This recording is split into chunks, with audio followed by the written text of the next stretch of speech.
لوگوں کے ساتھ ملاقات کے وقت آپ کا چہرہ کھلا ہونا چاہیے، چہرے پہ خشونت، چہرے پہ رعونت، چہرے پہ سرکشی کے آثار، تکبر اور غرور کے آثار یہ کسی بھی انسان کو زیبا نہیں دیتے۔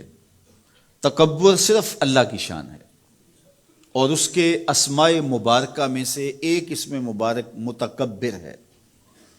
الکبریاء اور ردائی، کہا کبریائی میری چادر ہے، اور جو مجھ سے میری چادر چھیننا چاہے گا میں اس کو جہنم کی آگ میں ڈالوں گا۔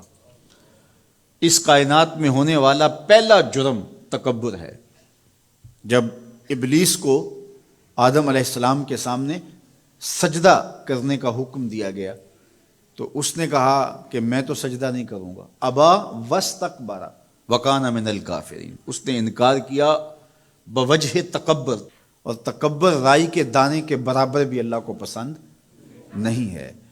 اور قیامت کے دن جب لوگ سور اسرافیل سے آغوش موت میں ہوں گے تو اللہ تعالیٰ جل شانہ لوگوں سے خطاب کرے گا، تو اس میں ایک جملہ یہ ہوگا، این المتکبرون، تکبر کرنے والے کہاں ہیں؟ تو لوگ آغوش موت میں ہوں گے تو کوئی سر نہیں اٹھائے گا۔ اللہ فرمائے گا این الملوک، بادشاہ کہاں ہیں؟ کیونکہ زیادہ تکبر بادشاہوں میں، حکمرانوں میں ہوتا ہے۔ تو اللہ تعالیٰ فرمائے گا ان المتکبر، میں متکبر ہوں، یہ میری شان، ان المالک، میں بادشاہ ہوں۔ تو بادشاہی اسی کو زیبا ہے، تکبر اسی کو زیبا ہے۔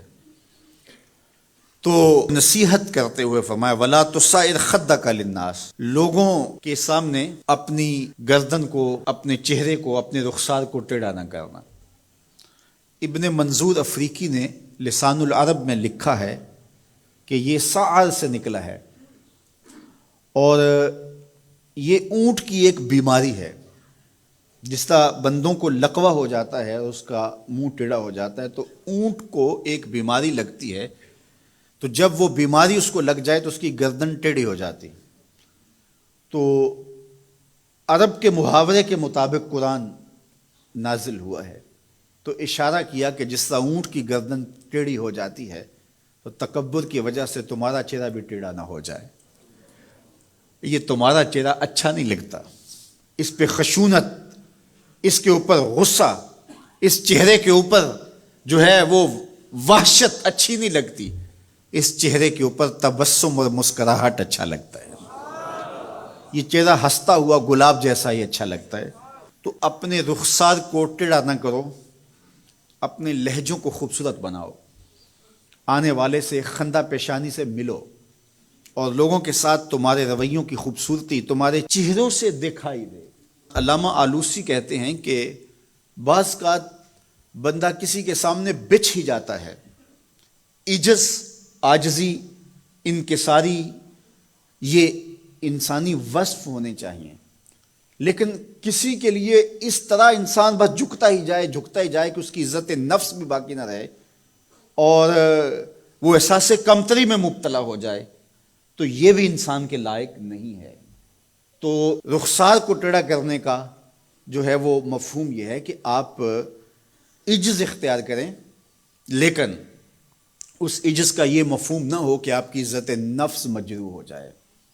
حکام کے سامنے، شہنشاہوں کے سامنے، بادشاہوں کے سامنے کچھ لوگوں کے رویے اس قدر ہوتے ہیں کہ ان کی غلامانہ ذہنیت ان کے عمل سے، ان کے رویوں سے اور ان کے انداز ملاقات سے ٹپکتی ہے۔ تو جب آپ کسی سے عجز کے ساتھ، محبت کے ساتھ پیش آتے ہیں تو وہ اپنی جگہ، لیکن اس کے اندر تجاوز ایسا نہ ہو کہ آپ کا رخسار ٹیڑھا ہو جائے۔ مطلب کیا ہے کہ آپ حد سے نیچے گر جائیں اور اپنی خودی کو بھی بیچ ڈالیں، تو اس سے بھی منع کیا گیا ہے۔ تو ان دونوں کے درمیان بیلنس رکھیں، تکبر میں بھی مبتلا نہ ہونے پائیں اور احساس کمتری میں، اور ایسا عجز جو آپ کی خودداری کو بہا کے لے جائے اس میں بھی مبتلا نہ ہونے پائیں۔ وقار کے ساتھ، ادب کے ساتھ، محبت کے ساتھ لوگوں کے ساتھ پیش آئیں۔